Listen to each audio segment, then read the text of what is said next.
স্ত্রীদের ক্ষেত্রে বলতে গিয়ে আল্লাহ সুবহানাহু ওয়া তাআলা বলেন, ওয়াইন খিফতুম আল্লা তুকসিতু ফিল ইয়াতামা ফানকিহু মা তাবা লাকুম মিনান নিসা মাসনা ওয়া সুলাসা ওয়া রুবা ফাইন খিফতুম আল্লা তা'দিলু ফাওয়াহিদাতান। তোমরা তোমাদের স্ত্রীদের ক্ষেত্রে ন্যায় পরায়ণতা, ন্যায় বিচার প্রতিষ্ঠা করো। যদি মনে হয় যে তুমি তোমাদের স্ত্রীদের মধ্যে ন্যায় পরায়ণতা, ন্যায় বিচার প্রতিষ্ঠা করতে পারবে না, তাহলে একটির বেশি বিবাহ করিও না। কেননা যে একটার তুমি দায়িত্ব পালন করতেছো, সেই একজন স্ত্রীর প্রতি তুমি এখন পর্যন্ত ন্যায় বিচার, ন্যায় পরায়ণতা প্রতিষ্ঠা করতে পারোনি। তাহলে ন্যায় পরায়ণতা, ন্যায় বিচার কত ভয়ঙ্কর, কত গুরুত্বপূর্ণ জিনিস, যে আল্লাহ সুবহানাহু ওয়া তাআলা তাকে টানতে টানতে মানুষের স্ত্রী, মানুষের ঘর পর্যন্ত নিয়ে চলে এসেছেন।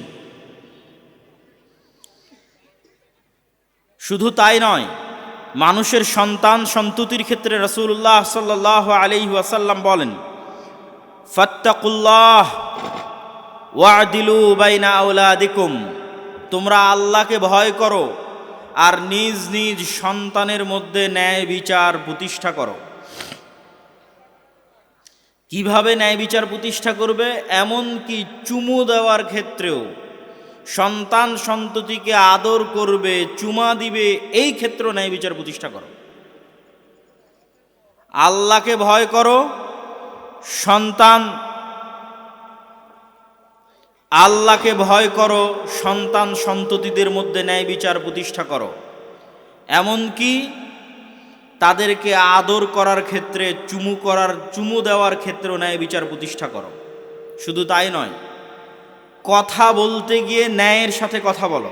আল্লাহ সুবহানাহু ওয়া তাআলা বলেন, ওয়াইদা কুলতুম ফা'দিলু ওয়ালাউ কানা যা কুরবা, যদি নিজের নিকট আত্মীয় হয়, আত্মীয় স্বজনও হয়, তবু হক বলো, সত্য বলো, ন্যায়ের সাথে বলো। তোমার আত্মীয়, তাই সত্য বলবা না, ন্যায় প্রতিষ্ঠা করবা না, আর আরেকজন আত্মীয় নয়, এই জন্য সেখানে তুমি তোমার সকল অধিকার প্রতিষ্ঠা করবা, বিষয়টি যেন এমন না হয়।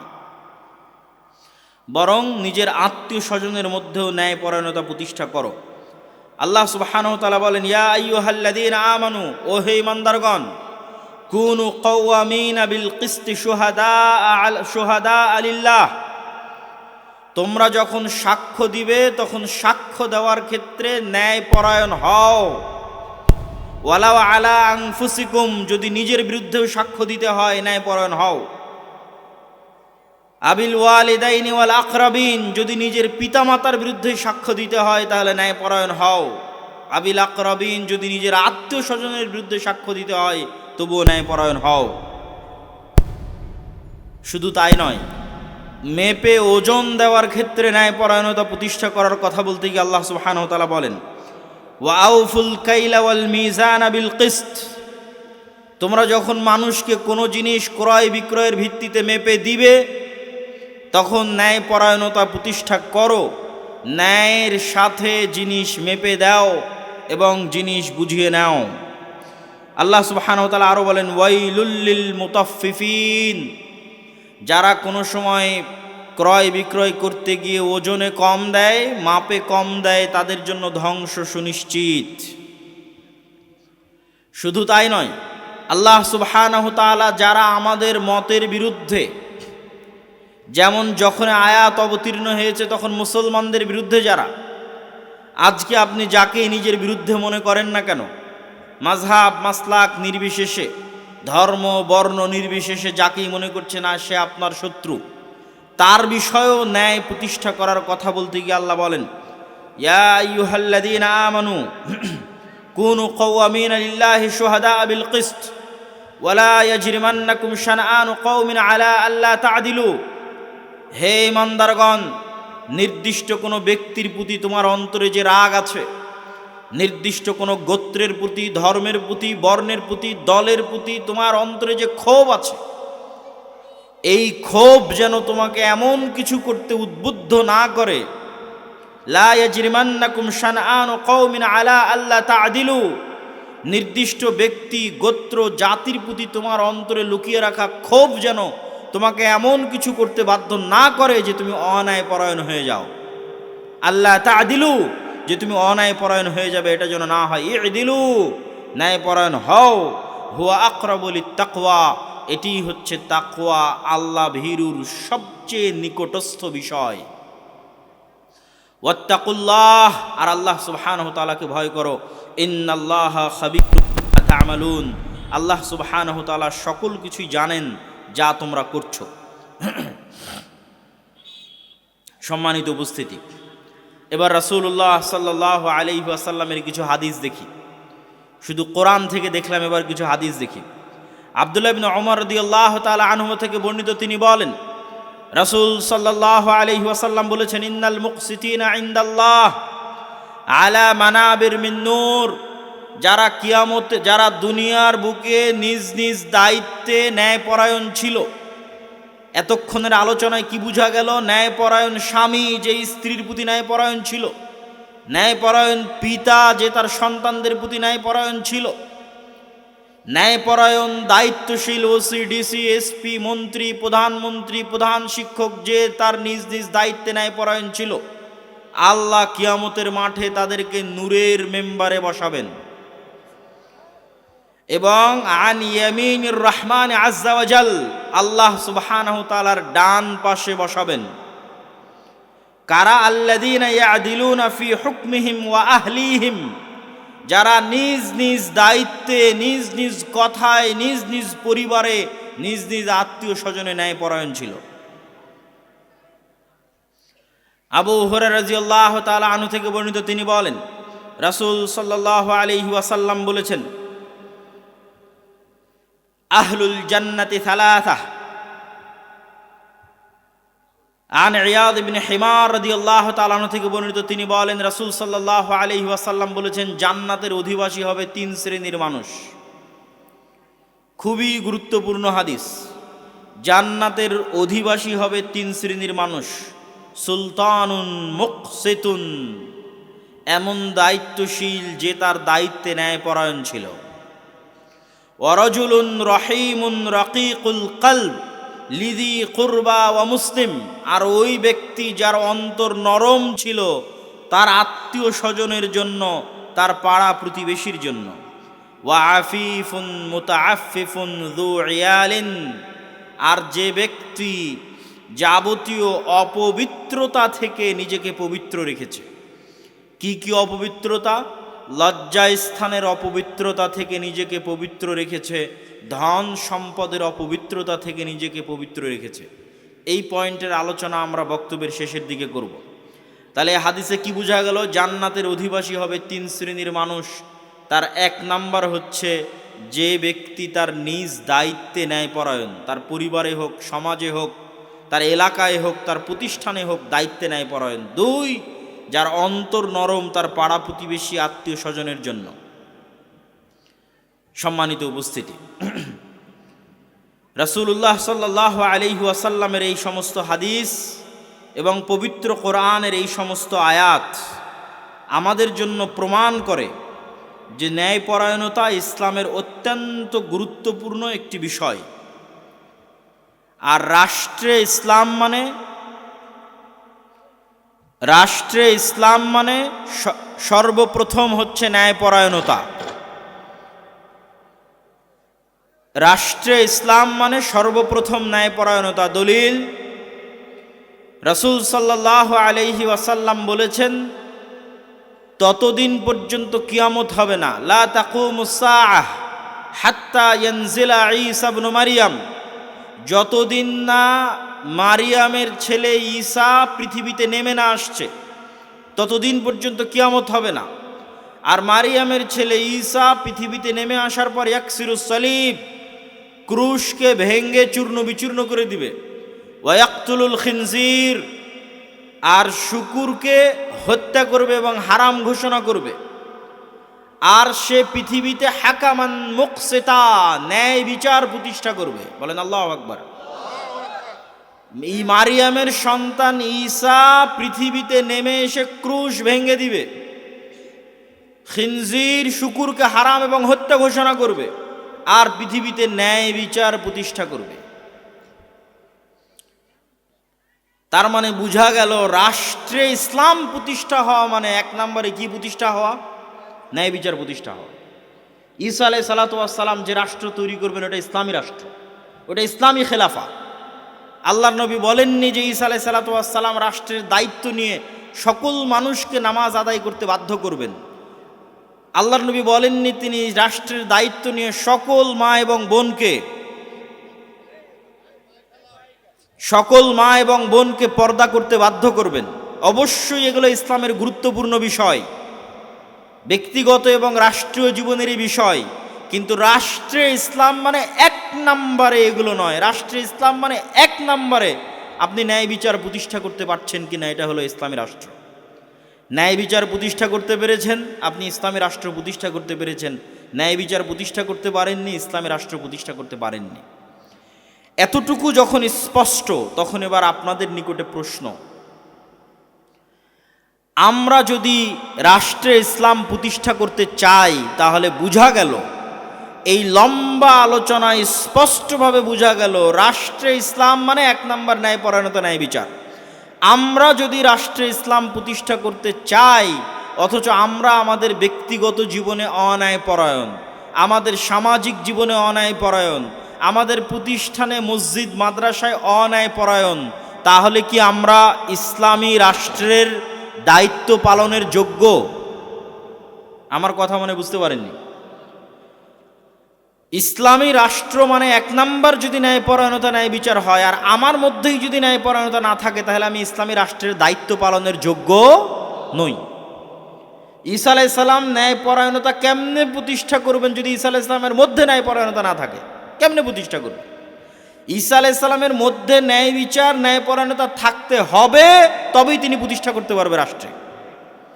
তো আমরা যদি মুসলমানেরা চাই, বাংলাদেশের মুসলমানেরা, যে রাষ্ট্রে ইসলাম দরকার, অথচ আমি আমার বোনকে আমার বাপের সম্পত্তিতে ভাগ দেইনি, তাহলে আমি বলছি রাষ্ট্রে ইসলাম প্রতিষ্ঠা করব, কিন্তু আমি প্রশ্ন ফাঁস করে সেই টাকা আল্লাহর রাস্তায় দান করে দিচ্ছি।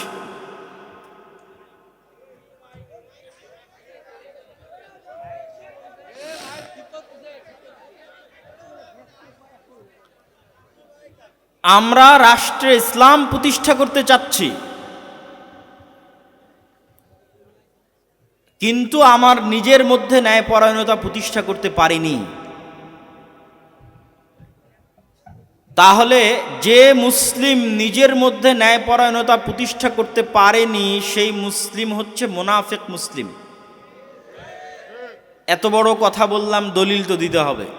মুনাফিক মুসলিম দলিল, সালাসুন মান কুন্না ফিহ, তিনটা বৈশিষ্ট্য যার মধ্যে পাওয়া যাবে সে মুনাফিকান খালেসা, খাঁটি নির্ভেজাল মুনাফিক। আমি বলিনি, আল্লাহর নবী মুহাম্মদ সাল্লাল্লাহু আলাইহি সাল্লাম বলেছেন, কে ইদা হাদ্দাসা কাযাবা, যখন কথা বলে মিথ্যা বলে, ওয়াইদা ওয়াদা আখলাফা, ওয়াদা করে ভঙ্গ করে, ওয়াইদা তুমিনা খানা, তাকে যে দায়িত্ব দেওয়া হয়েছে, আমানত দেওয়া হয়েছে, আমানতের খেয়ানত করে। এবার মুসলমানদের সাথে মিলিয়ে নেন, আমাদের জীবনের সাথে মিলিয়ে নেন, যে আমাদের মতো এরকম লক্ষ কোটি হাজি, নামাজি, ওমরাকারী, দানবীর মুসলমান, কিন্তু মুনাফিক। কে মুনাফিক? যে তার বোনকে তার পিতার সম্পত্তিতে ন্যায়ের সাথে ভাগ দেয়নি, শুধু ভাগ দেয়নি না, ন্যায়ের সাথে দেয়নি, সে মুনাফিক। ন্যায়ের সাথে দেয়নি মানে যে জমি, ধানি জমি, সেটা নিজে নিয়েছে, যেটা ডোভা আবাদ হয় না সেটা বোনকে দিয়েছে, সে কি? মুনাফিক। তাকে আল্লাহ কোনোদিন রাষ্ট্রের দায়িত্ব দিবে? তাকে আল্লাহ কোনোদিন রাষ্ট্রের দায়িত্ব দিবে না। এই ধরনের মুসলমান আজীবন গোলাম থাকবে, কিয়ামত পর্যন্ত গোলাম থাকবে। কেন? রাষ্ট্রের দায়িত্ব নেওয়ার যোগ্যই তো হতে পারেনি, কেমনে যোগ্য হবে? তাহলে কে মুনাফিক? যে সকাল সন্ধ্যায় তার রুজির জন্য মিথ্যা বলছে। বাংলাদেশের এমন কোন সেক্টর নাই যেই সেক্টরে আমাদের মুসলমানেরা মিথ্যা বলতেছে না। বাংলাদেশের সেক্টর বাদ দিলাম, আপনি বিদেশে, ইউরোপে যান, আমেরিকায় যান,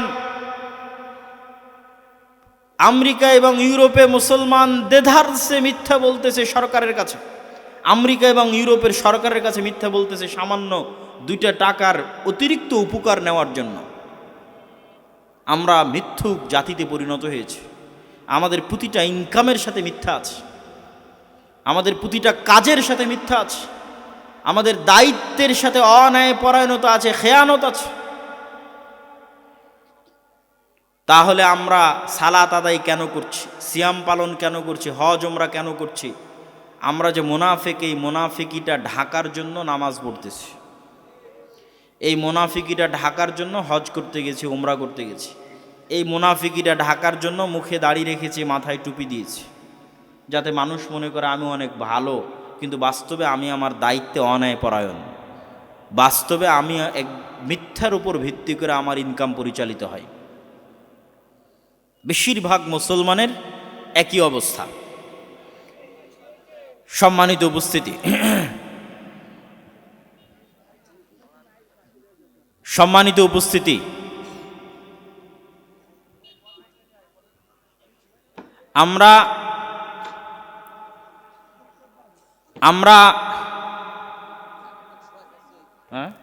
1 মিনিট, আচ্ছা করুক, কাজ করুক। আচ্ছা 1 মিনিট সময় চেয়েছে, 1 মিনিট থামেন, 1 মিনিট সময় দেন, 1 মিনিট সময় দেন। এবং ইসলামী রাষ্ট্রের মূল্যবোধ কি? ইসলামী রাষ্ট্রের মূল্যবোধ বলতে গিয়ে আমরা আপনাদের সামনে তুলে ধরছি কেন আমরা মুসলমানেরা রাষ্ট্র ক্ষমতায় যাওয়ার অযোগ্য, আল্লাহ কেন আমাদেরকে রাষ্ট্র ক্ষমতা দিচ্ছেন না। আপনি যতক্ষণ পর্যন্ত মুসলমানদের এই স্বভাব, এই চরিত্র ঠিক না করবেন, ততক্ষণ পর্যন্ত কি গণতন্ত্র, কি ইসলামী আন্দোলন, কি মিছিল, কি মিটিং, কোনো কিছু দিয়ে আপনি রাষ্ট্রে ইসলাম প্রতিষ্ঠা করতে পারবেন না।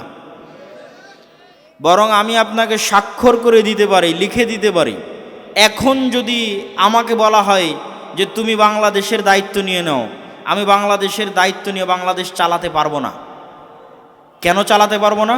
এই বাংলাদেশের প্রত্যেকটা স্তরে মিথ্যুক আর দুর্নীতিবাজ লোক বসে আছে। সচিবালয় থেকে নিয়ে শুরু করে একদম নিম্ন লেভেল পর্যন্ত প্রত্যেক পদে পদে দুর্নীতিবাজ আর মিথ্যুক আছে। সুতরাং আমাকে দায়িত্ব দিলে আমি দেশ চালাতে পারবো, এটা অসম্ভব। যদি আমরা চাই যে আমাদের দেশে ইসলাম প্রতিষ্ঠা হোক, তাহলে আমাদেরকে আগে এই আন্দোলন শুরু করতে হবে যে আমরা সত্যবাদী হব, ন্যায়পরায়ণ হব, এবং আমাদের পরবর্তী প্রজন্মকে আমরা সত্যবাদী বানাবো, ন্যায়পরায়ণ বানাবো। এরা সামান্য একটা টাকার জন্য মিথ্যা বলবে না, সামান্য একটা টাকার জন্য অন্যায় অবিচার করবে না। মেরুদণ্ড থাকবে, আত্মমর্যাদা থাকবে, আত্মসম্মান থাকবে। আল্লাহ কোনো যুগে কোনো নবীকে অন্যায়পরায়ণ এবং মিথ্যুক অবস্থায় পাঠাননি। প্রত্যেক নবীর বেসিক গুণ, একদম মূল জন্মগত গুণ, পরে গিয়ে নবী হয়েছে।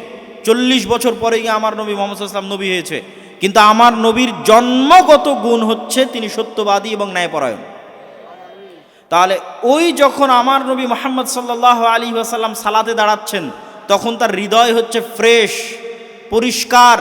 কেননা তিনি জীবনে মিথ্যা বলেননি, কারোর সাথে অন্যায় করেননি, তার হৃদয় কলুষিত নয়, কারণ আমি গীবত করেননি, কারণ আমি অপবাদ দেননি, পরিষ্কার হৃদয় নিয়ে সালাতে দাঁড়িয়েছে।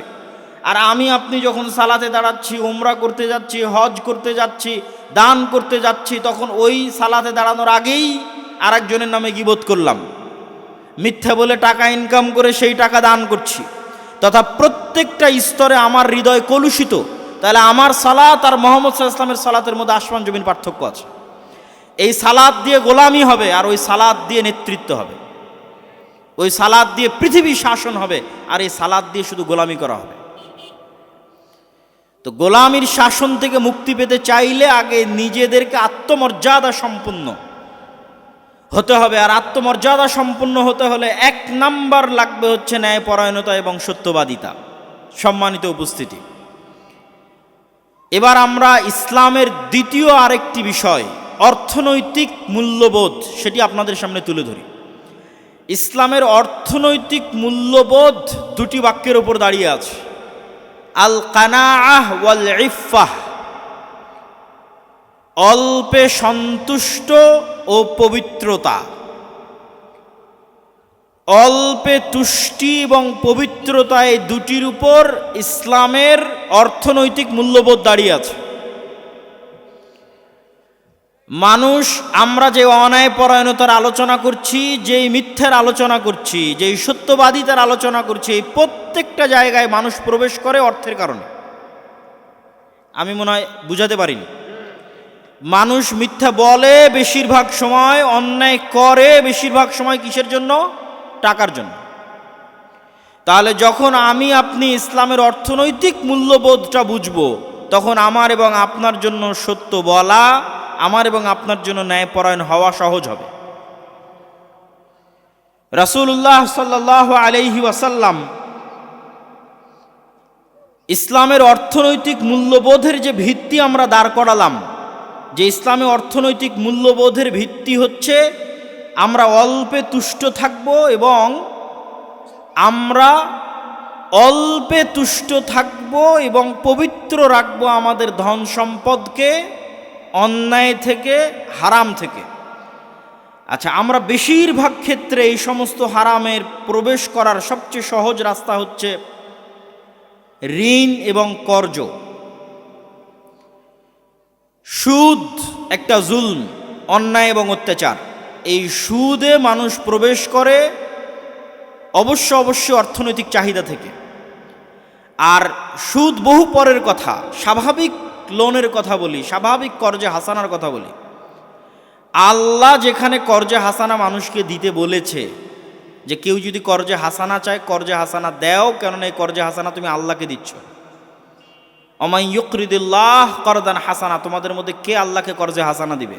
কিন্তু তারপরেও কর্জে হাসানাও যদি ধরি, সেটিকে আল্লাহর নবী কি পরিমাণ নিরুৎসাহিত করেছে, শুধু আপনাদের সামনে কয়েকটা হাদিস তুলে ধরব।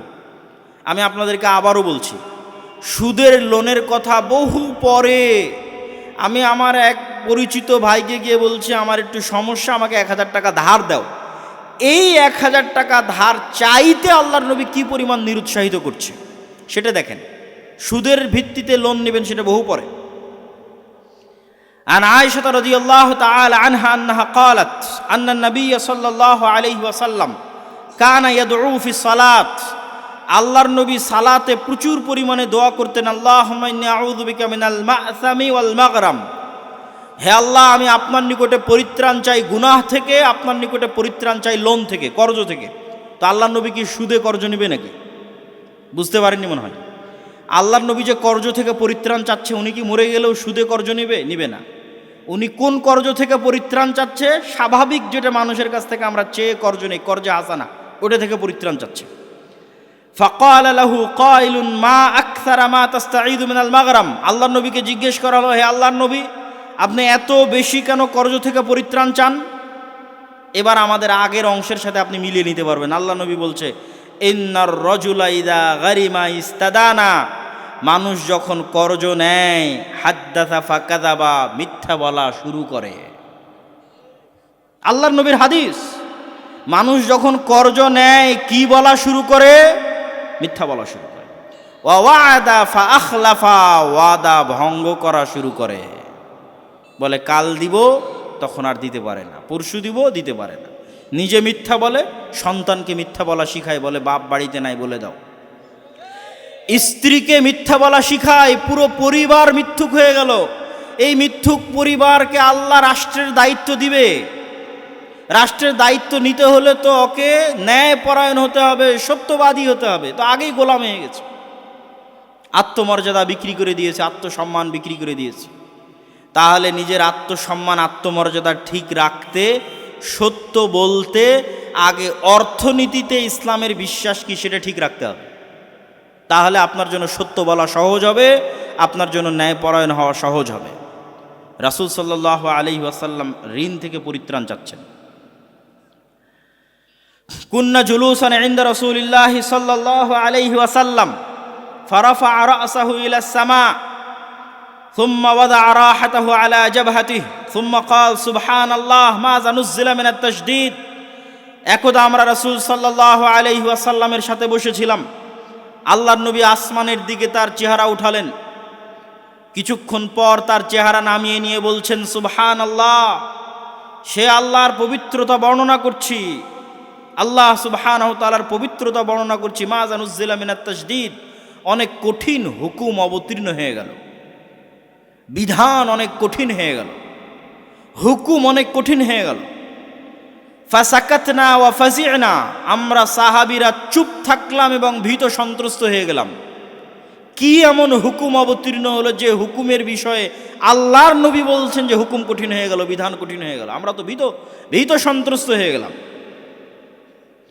ফালাম্মা কানা মিনাল গাদ সাআলতুহু ইয়া রাসূলুল্লাহ মা হাযা আত-তাশদীদ আল্লাযী নুযিল।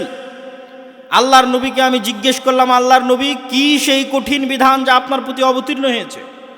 ফাকালা ওয়াল্লাযী নাফসি বিয়াদিহি, আল্লাহর নবী বললেন, ওই সত্তার শপথ করে বলছিলাম, আন্না রাজুলান কুতিলা ফি সাবিলিল্লাহ, কোন মানুষ যদি আল্লাহর রাস্তায় জিহাদ করে শহীদ হয়ে যায়, সুম্মা উহিয়া, তারপর সেই ব্যক্তিকে পুনরায় জীবিত করা হয়, সুম্মা কুতিল, তারপর আবার সে আল্লাহর রাস্তায় জিহাদ করে আবার শহীদ হয়ে যায়, সুম্মা উহিয়া, আবার সেই ব্যক্তিকে জীবিত করা হয়, আবার আল্লাহর রাস্তায় জিহাদ করে আবার শহীদ হয়ে যায়, এই ব্যক্তি জান্নাতে যেতে পারবে না যদি তার উপর ঋণ থাকে, লোন থাকে। ওয়া আলাইহি দাইনুন মা দাখালাল জান্নাহ হাত্তা ইউকদা আনহু দাইনুহু, এই ব্যক্তিকে জান্নাতে প্রবেশ করতে দেওয়া হবে না যতক্ষণ না তার উপরে থাকা লোন কর্জ আদায় না করা হয়েছে। সম্মানিত উপস্থিতি, শহীদের মর্যাদার চাইতে বড় মর্যাদা দ্রুত জান্নাতে যাওয়া, বিনা হিসাবে জান্নাতে যাওয়া, বিনা কবরের আযাবে জান্নাতে যাওয়া, এর চাইতে বড় মাধ্যম আর নাই শহীদ হওয়ার চাইতে। শুধু একবার শহীদ নয়, তিনবার শহীদ হলো, আল্লাহর নবী বলছেন জান্নাতে যেতে পারবে না যদি তার ঘাড়ে লোন থাকে, কর্জ থাকে। তো এই কর্জ আপনি কি মনে করছেন আল্লাহর নবী সুদের কর্জের কথা বলতেছে? সুদের কর্জের ভয়াবহতা ভিন্ন জিনিস, সুদের কর্জের ভয়াবহতা ভিন্ন জিনিস। আমি আপনাকে ইসলামের অর্থনৈতিক মূল্যবোধ বোঝাচ্ছি যে ইসলাম কি পরিমাণ অল্পে তুষ্ট ঋণ বিমুখ নীতি পছন্দ করে। কেন অল্পে তুষ্ট ঋণ বিমুখ নীতি পছন্দ করে তা কিছু বলেছি, আবারও শেষে বলবো সারমর্ম হিসেবে। আর এক হাদিস, রাসূলুল্লাহ সাল্লাল্লাহু আলাইহি ওয়াসাল্লামের সামনে এক জানাজা উপস্থিত করা হলো। আল্লাহর নবী জিজ্ঞেস করলেন, এই ব্যক্তির উপর কোনো কর্জ বা লোন ধার আছে কিনা? মানুষ বলল, হ্যাঁ ধার আছে 2 দিনার। আল্লাহ নবী বললেন, কেউ যদি এই দায়িত্ব না নেয় তাহলে আমি এই ব্যক্তির সালাত আদায় করব না। তখন আবু কাতাদা তিনি দায়িত্ব নিলেন। আবু কাতাদা রাদিয়াল্লাহু তাআলা আনহুকে পরের দিন আল্লাহ নবী বলছেন, আবু কাতাদা, তুমি কি তার এই কর্জ পরিশোধ করে দিয়েছো? সে বলছে, কদ কাযাইতু, হ্যাঁ আল্লাহর নবী পরিশোধ করে দিয়েছি। আল্লাহ নবী বলেন, আন বারাদাত আলাইহি জিলদু, এখন তার চামড়া ঠান্ডা হলো। মানে ওই মৃত ব্যক্তি যে কবরে আছে সে এখন নাজাত পেল। কি নাজাত পেল সেটাও আর এক হাদিসে রাসূল সাল্লাল্লাহু আলাইহি ওয়াসাল্লাম স্পষ্ট করবে। আমি শুধু বলি, আপনারা শুধু শুনতে যান। ওয়া আন সাওবান রাদিয়াল্লাহু তাআলা আনহু, সাওবান রাদিয়াল্লাহু তাআলা আনহু থেকে বর্ণিত, তিনি বলেন, ক্বালা রাসূলুল্লাহ সাল্লাল্লাহু আলাইহি ওয়াসাল্লাম, মান মাতা ওয়া হুয়া বারিউম মিন সালাস, যে ব্যক্তি মারা গেল আর এমত অবস্থায় যে সে 3টা জিনিস থেকে মুক্ত। এক, তার অন্তরে অহংকার ছিল না, অহংকার থেকে মুক্ত।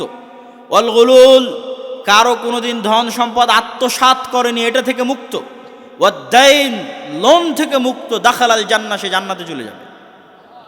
যে ব্যক্তি মৃত্যুবরণ করলে এমত অবস্থায় যে তার অন্তর অহংকার থেকে মুক্ত, এমত অবস্থায় যে অন্যের সম্পদ জোরপূর্বক বা ধোকা দিয়ে, ফাঁকি দিয়ে, মিথ্যা দিয়ে গ্রহণ করেনি, এমত অবস্থায় যে কারো কাছে লোন করে রেখে যায়নি, ঋণ করে রেখে যায়নি, দাখালাল জান্নাহ, সে জান্নাতে চলে যাবে। আর ওই হাদিসে যে আল্লাহ নবী বলল, ও তুমি ওর 2 দিরহাম আদায় করে দিয়েছো, এখন তার চামড়া ঠান্ডা হলো, সেটার অর্থ কি? এই হাদিসে আসছে। আবু হুরায়রা রাদিয়াল্লাহু তাআলা আনহু থেকে বর্ণিত, তিনি বলেন, রাসূল সাল্লাল্লাহু আলাইহি ওয়াসাল্লাম বলছেন, নাফসুল মুমিন মুআল্লাকাতুন, একজন মৃত মুমিনের আত্মা ঝুলন্ত থাকে তার লোনের সাথে, তার ঋণের সাথে, হাত্তা ইউকদা আন, যতক্ষণ না তার পক্ষ থেকে কেউ ওই লোন এবং ঋণ আদায় না করে দিচ্ছে ততক্ষণ পর্যন্ত তার আত্মা ঝুলন্ত থাকে। এটির কথাই রাসূল সাল্লাল্লাহু আলাইহি ওয়াসাল্লাম ওই হাদিসে বলেছেন। সম্মানিত উপস্থিতি, রাসূলুল্লাহ সাল্লাল্লাহু আলাইহি ওয়াসাল্লাম আমাদেরকে অসংখ্য দোয়া শিখিয়েছেন, যে প্রত্যেকটা দোয়ার মধ্যে তিনি লোন থেকে, ধার থেকে, কর্জ থেকে রাসূলুল্লাহ সাল্লাল্লাহু আলাইহি ওয়াসাল্লাম পরিত্রাণ চেয়েছেন। যেমন একটা দোয়া আপনারা জানেন, আল্লাহুম্মা ইন্নী আউযু বিকা মিনাল হাম্মি ওয়াল হুজনি ওয়া আউযু বিকা মিনাল আজজি ওয়াল কাসলি ওয়া আউযু বিকা মিনাল জুবনি ওয়াল বুখলি ওয়া আউযু বিকা মিন গালাবাতিদ দাইনি ওয়া কাহরির রিজাল। হে আল্লাহ, আমি আপনার নিকটে পরিত্রাণ চাচ্ছি দুশ্চিন্তা থেকে। হে আল্লাহ, আমি আপনার নিকটে পরিত্রাণ চাচ্ছি অলসতা থেকে। হে আল্লাহ, আমি আপনার নিকটে পরিত্রাণ চাচ্ছি অক্ষমতা থেকে। হে আল্লাহ, আমি আপনার নিকটে পরিত্রাণ চাচ্ছি ভীত হওয়া থেকে, যেন আমি সাহসী হই। হে আল্লাহ, আমি আপনার নিকটে পরিত্রাণ চাচ্ছি কৃপণতা থেকে, যেন আমি মানুষকে দিতে পারি। এবার কি বলছেন? হে আল্লাহ, আমি আপনার নিকটে পরিত্রাণ চাচ্ছি লোন থেকে, যেন আমাকে কোনোদিন লোন ধার করতে না হয়। এই লোন, এই ধার সুদের নয়, স্বাভাবিক লোন, স্বাভাবিক ধারকে আল্লাহর নবী এত ভয় করছে। সুদেরটা বহু পরে স্বাভাবিক কর্জকে আল্লাহর নবী এত ভয় করতেছেন যে তিনি দোয়া করতেছেন যেন তার ঘাড়ে লোন চেপে না যায়, ওয়াকাহরির রিজাল, এবং মানুষের দাপট যেন তাকে পেয়ে না বসে। রাসূলুল্লাহ সাল্লাল্লাহু আলাইহি ওয়াসাল্লাম এই জন্য দোয়া করেছেন, আল্লাহুম্মা কফিনি বিহালালিকা আন হারামিক ওয়া আগনিনি বিফাজলিকা আম্মান সিওয়াক। হে আল্লাহ, আমি আপনার হালাল মাধ্যমে, আপনার হালাল রুজির মাধ্যমে হারাম থেকে পরিত্রাণ চাই, ব্যবস্থা করে দেন। আমার জন্য হালালের ব্যবস্থা করে দেন, যেন হারামের দ্বার প্রান্তে আমাকে যেতে না হয়। হে আল্লাহ, আর আপনার মাধ্যমে আমি যথেষ্ট হতে চাই, যেন অন্যের মুখাপেক্ষী হতে না হয়। আপনার মুখাপেক্ষী হতে চাই, আপনার মুখাপেক্ষী হওয়াই যেন আমার জন্য যথেষ্ট হয়ে যায়। পৃথিবীর আর কোনো মানুষের জন্য আমার মুখাপেক্ষী হওয়া না লাগে। কেন এত শক্তভাবে, কেন ঋণ বিমুখ, অল্পে সন্তুষ্ট অর্থনৈতিক জীবনযাপন করার জন্য বলা হচ্ছে? এই জন্য বলা হচ্ছে যে যখনই আপনি এই রাস্তা ছেড়ে দিবেন, অল্পে সন্তুষ্ট হওয়া ছেড়ে দিবেন, ঋণ বিমুখতা ছেড়ে দিবেন, তখনই এবার আত্মসম্মান, আত্মমর্যাদা বিক্রি হওয়া শুরু হবে, মিথ্যা বলা শুরু হবে, অন্যায় করা শুরু হবে। আর যখনই মিথ্যা বলা শুরু হবে, আত্মমর্যাদা, আত্মসম্মান থাকবে না, তখন আপনি আর নেতা হতে পারবেন না।